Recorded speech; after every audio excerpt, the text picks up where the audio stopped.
ఆంధ్రప్రదేశ్ రాష్ట్రంలో ఎన్నికలు ముగిశాయి. ఎన్నికలలో పార్టిసిపేట్ చేసినటువంటి అనేక మంది రాజకీయ నాయకులు సేద తీరటం కోసం విదేశాలకు వెళ్ళారు. రాజమండ్రి సెంట్రల్ జైల్లో 53 రోజులు రిమాండ్ ఖైదీగా ఉన్న చంద్రబాబు నాయుడు గారు ఎవరికి చెప్పా పెట్టకుండా జంప్ అయిపోయినారు. వారు అనుమతి తీసుకోవాలా లేదా అనేటటువంటిది మీమాంస ఇప్పటికీ ఉన్నప్పటికీ కూడా బెయిల్ ఇచ్చినటువంటి కండిషనల్ బెయిల్లో విదేశీయుల ప్రయాణాలకు అనుమతి తీసుకోమని లేదు కాబట్టి మేము ఎవరి అనుమతి తీసుకోవాల్సిన అవసరం లేదని వారు వెళ్ళిపోయినారు. వారికంటే ముందు వారి పుత్రరత్నం కూడా జంప్ అయిపోయినారు ఇక్కడి నుంచి. సో ఏవైనప్పటికీ కూడా ఎన్నికలు ముగిశాయి.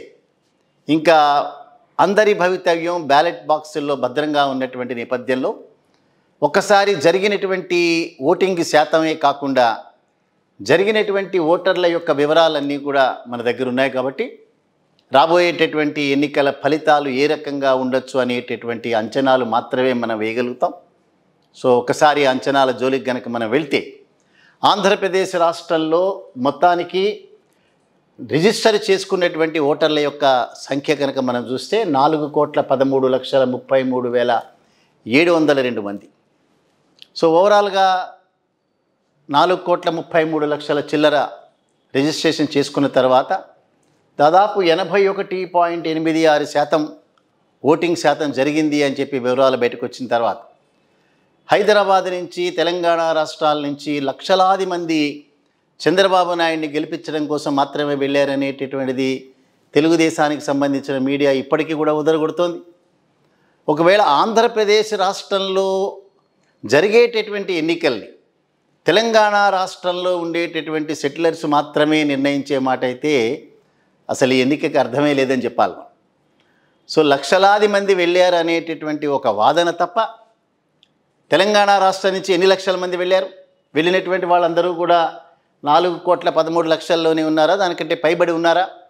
అదే రకంగా 81.86% అంటే 3,38,38,349 దానిలోనే ఉన్నారు కదా అందరూ కూడా. సో తెలంగాణ రాష్ట్రంలో జరిగినటువంటి ఎన్నికల్లో పవన్ కళ్యాణ్ గారు స్వయానా వచ్చి క్యాన్వాస్ చేసినా కూడా ఏ నియోజకవర్గంలో కూడా 1,000 ఓట్స్ దాటలేదు. అటువంటిది ఇక్కడి నుంచి అందరూ కూడా పిఠాపురం వెళ్ళి పవన్ కళ్యాణ్ గారిని లక్షలాది ఓట్లతో ముంచెత్తేసినారు. ఇవన్నీ కూడా తెలిసి తెలియక మాట్లాడేటటువంటి మాటలు.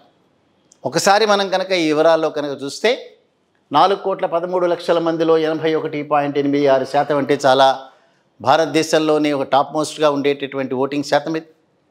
సో 3,38,38,349 మందిలో పురుషుల సంఖ్య 1,64,30,30,359 మంది. ఫిమేల్ ఓట్స్ మహిళల ఓట్లు కనుక మనం చూస్తే 1,69,08,684 ఓట్స్ పడినాయి. ఇక ఈ రెండు కేటగిరీకి సంబంధించినటువంటి వ్యక్తులు 1,517 మంది. అదే రకంగా పోస్టల్ బ్యాలెట్కి వచ్చేటప్పటికి ఈసారి దాదాపు 1.4% వరకు పోస్టల్ బ్యాలెట్ ఓటైనట్టుగా సమాచారం వచ్చింది. క్రితంసారి కనుక చూస్తే అది 0.4% మాత్రమే పరిమితమైంది. ఈసారి నువ్వా నేనా అనేటటువంటి లెక్కలో తేరినటువంటి వ్యవహారంలో 4,44,216 మంది ఓటు వేసినారు. దానిలో హోమ్ ఓటింగ్ అంటే కదలలేనటువంటి వయోవృద్ధులు, అదే రకంగా వికలాంగులు, వారందరికీ ఇచ్చినటువంటి అవకాశం ప్రకారం 53,573 మంది ఓటు వేసినారు. సో ఈ రకంగా మొత్తానికి మనం కనుక చూస్తే టోటల్గా ఇక్కడికి వచ్చేటప్పటికి పోస్టల్ బ్యాలెట్లు హోమ్ ఓటింగ్ వచ్చేటప్పటికి 4,97,789 అంటే 1.12% వరకు వెళ్ళారు. మొత్తానికి కనుక మన ఓట్ల వివరాలు కనుక చూస్తే 3,33,40,560 మంది ఓటు వేసినారు అనేటటువంటిది ప్రత్యక్షంగా తేలింది ఇవన్నీ కలిపి. సో ఇప్పుడు ఎన్నికల కంటే ముందు ఒకసారి కనుక మనం చూస్తే తెలుగుదేశం పార్టీ దానికి సంబంధించినటువంటి మీడియా క్లెయిమ్ చేసినటువంటి వివరాల ప్రకారం అర్బన్ ఓటర్ అంతా మా దగ్గరే ఉన్నాడు, చదువుకున్న వ్యక్తుల్లో అనేక మంది మా దగ్గరే ఉన్నారు, ప్రభుత్వ ఉద్యోగాల్లో హెచ్చు శాతం మా దగ్గరే ఉన్నారు, అదే రకంగా అర్బన్లో ఉండేటటువంటి లిటరేట్ మహిళలు కూడా మా దగ్గరే ఉన్నారు అనేటటువంటి వాదన చాలా ప్రముఖంగా వినిపించారు.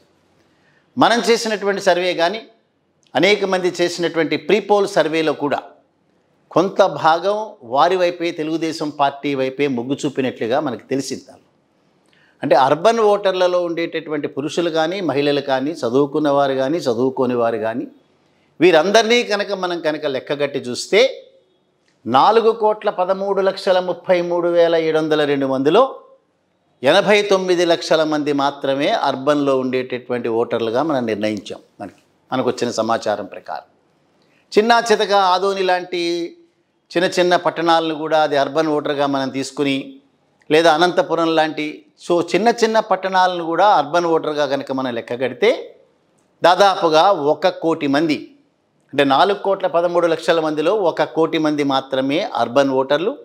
3,13,00,000 పైచీలకు వచ్చేటప్పటికి వాళ్ళంతా కూడా రూరల్ ఓటర్స్ అనేటటువంటి మాట మనం చెప్పాలి. సో దీనిలో స్పష్టంగా ఇప్పుడు ఓటర్ల వివరాలన్నీ మన దగ్గరికి వచ్చేసినాయి. సో అర్బన్ ఓటర్లోకి వచ్చేటప్పటికి 1 కోటి మొత్తం కనుక మనం లెక్క కడితే రూరల్ ఓటర్ వచ్చేటప్పటికి 3,14,00,000. సో వీళ్ళల్లో అర్బన్ ఓటర్కి వచ్చేటప్పటికి 75% అయింది పోలింగ్ అనేది. రూరల్ ఓటర్కి వచ్చేటప్పటికి 85% పైబడి రూరల్లో ఓటింగ్ జరిగిందనేటటువంటిది మనకు అనధికారంగా వచ్చినటువంటి సమాచారం. సో ఇప్పుడు కనుక మనం దీన్ని చూస్తే ఉన్నటువంటి 1 కోటిలో 75% మాత్రమే అర్బన్ ఓటింగ్ జరిగిందంటే 75 లక్షల మంది మాత్రమే ఈ 3,38 లక్షల ఓట్లలో 75 లక్షల మంది మాత్రమే అర్బన్ ఓటరు. మిగిలినటువంటి 2,63 లక్షల మంది రూరల్ ఓటర్గా తేలుతోంది. సో ఎన్నికల ముందు చేసినటువంటి ప్రీపోల్ సర్వేలో ఈవెన్ ఇండియా టుడే లాంటి సంస్థ, అక్కడ ఉన్నటువంటి యాక్సిస్ మై ఇండియా లాంటి సంస్థలన్నీ కూడా ఆంధ్రప్రదేశ్ రాష్ట్రంలో ప్రీపోల్ సర్వే చేసిన తర్వాత వెళ్తూ వారు మాట్లాడినటువంటి మాట ప్రకారం మహిళలలో ఎక్కువ శాతం వైఎస్ఆర్సీపీ పక్కకున్నారు, రూరల్ ఓటర్లో ఎక్కువ శాతం వైఎస్ఆర్సీపీ పక్కకున్నారనేటటువంటి ఒక ప్రకటన చేసి వెళ్ళిపోయినారు. దాని ప్రకారం మనం చూస్తే 2,63,00,000 మందిలో దాదాపు 60% పైచిలుకు జగన్మోహన్ రెడ్డి గారికి మాత్రమే ఓట్లు వేసినట్టుగా స్పష్టమవుతుంది. ఈ మధ్యలోనే ఒక పేరెన్నిక కలిగినటువంటి ఒక సామాజిక శాస్త్రవేత్త మాట్లాడుతూ జగన్మోహన్ రెడ్డి గారి దగ్గర ఒక 30% ఓట్లు ఉన్నాయనుకుందాం, చంద్రబాబు నాయుడు గారి దగ్గర ఒక 30% ఓట్లు ఉన్నాయనుకుందాం, మేము చేసినటువంటి సమాచారం, మాకు అందిన సమాచారం ప్రకారం జగన్మోహన్ రెడ్డి గారి దగ్గర ఉన్నటువంటి 30% ఓట్లలో దాదాపు 25% పైచిలుకు జగన్మోహన్ రెడ్డి దేవుడు అనే మాట మాట్లాడుతున్నారని వారే చెప్పారు. అదే రకంగా చంద్రబాబు నాయుడు గారి దగ్గర ఉన్నటువంటి 30% ఓట్లలో చంద్రబాబు నాయుడు మంచి అడ్మినిస్ట్రేటరు, అనేక రకాలుగా రాష్ట్రానికి ఉపయోగపడేటటువంటి వ్యక్తి అన్నారు తప్పిస్తే ఎక్కడా కూడా దేవుడు అనే పదాన్ని ఉపయోగించలేదు. అందుకని కమిటెడ్ ఓటర్స్ అందరూ మాత్రం జగన్మోహన్ రెడ్డి దగ్గరే ఉన్నారనేటటువంటి వాస్తవాన్ని తేల్చాడు. ఆయన ఎక్కడ కూడా జగన్మోహన్ రెడ్డి సపోర్టుగా మాట్లాడిన సందర్భాలు లేవు. కానీ దీనిలో నేను చెప్పదలుచుకున్నది ఏమిటంటే, జగన్మోహన్ రెడ్డి గారి దగ్గర ఉండేటటువంటి చదువుకోలేని బీదరికంలో ఉండేటటువంటి కుటుంబాలు, అదే రకంగా అన్నార్తులైనటువంటి అనేక మంది మహిళలు, చాలామంది గ్రామీణ ప్రాంతాల్లో చదువుకు నోచుకొని, అన్నానికి నోచుకొని, విద్యకు నోచుకొని, వైద్యానికి నోచుకొని అనేక మంది వ్యక్తులు ఎవరైతే ఉన్నారో వాళ్ళు జగన్మోహన్ రెడ్డి గారిని దేవుడుగా వాళ్ళు భావిస్తున్నారనంటే ఈ 5 సంవత్సరాల కాలంలో వాలంటీర్ల వ్యవస్థ ద్వారా వారికి ఇంటి దగ్గరే చేసినటువంటి సహాయంగా మనం గుర్తించాలి.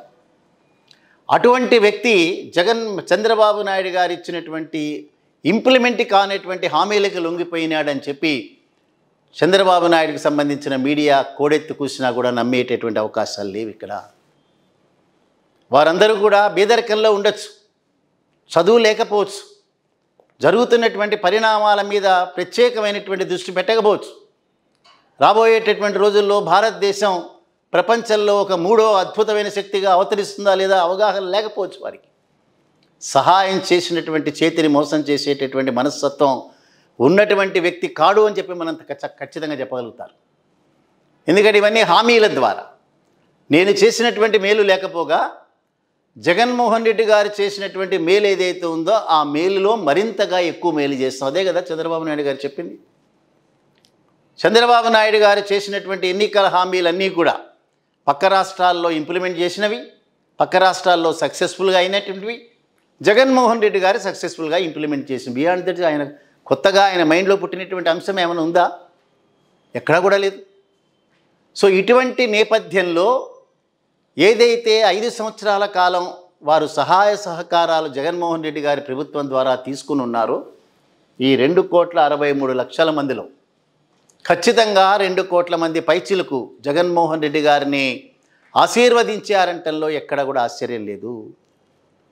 వీరందరూ కూడా చంద్రబాబు నాయుడు ఇచ్చినటువంటి హామీలకు లొంగిపోయినారు. కానీ చంద్రబాబు నాయుడు ఇచ్చేటటువంటి మహిళలకు ఫ్రీ బస్ కానీ, లేదా 3 సిలిండర్లు కానీ, నరేంద్ర మోడీ గారు ఇవ్వనటువంటి గ్యారంటీలు, నరేంద్ర మోడీ గారు కనీసం పుస్తకాన్ని తాకటానికి కూడా రిఫ్యూజ్ చేసినటువంటి హామీల పట్ల ఆంధ్రప్రదేశ్ గ్రామీణ ప్రాంత ప్రజలందరూ లొంగిపోయారనే మాట మాట్లాడటం అనేటటువంటిది వాస్తవ దూరం అనేటటువంటి మాట ఖచ్చితంగా నమ్మాల్సిందే మనం.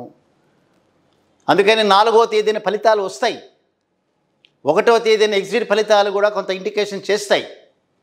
కానీ ఆంధ్రప్రదేశ్ ఓటర్కు ఉన్నటువంటి వారి నీతి నిజాయితీ మీద, వారి యొక్క ఆత్మ గౌరవం మీద, తెలుగు జాతికి ఉండేటటువంటి ఆ సంస్కారం మీద నమ్మకం ఉన్నటువంటి వ్యక్తిగా మరింతగా చెప్తున్నాం. 75 లక్షల్లో ఎంతో కొంత చంద్రబాబు నాయుడు గారి పక్కన మొగ్గు చూపినా 2,63,00,000 మందిలో 2 కోట్ల పైచిలకు జగన్మోహన్ రెడ్డి గారిని కనుక ఆశీర్వదిస్తే వారికి 150 పైచిలకు మాత్రమే సీట్లు వచ్చేటటువంటి అవకాశాలు ఉన్నాయి. చూద్దాం రేపు 4వ తేదీన జరగబోయేటటువంటి ఫలితాలు ఏ రకంగా ఎవరిని ఆశీర్వదిస్తారన్నది. ఎక్కడా కూడా వేవ్ అనేటటువంటిది మనకు కనిపించలేదు. ఎవరి పట్ల కూడా వేవ్ కనిపించలేదు.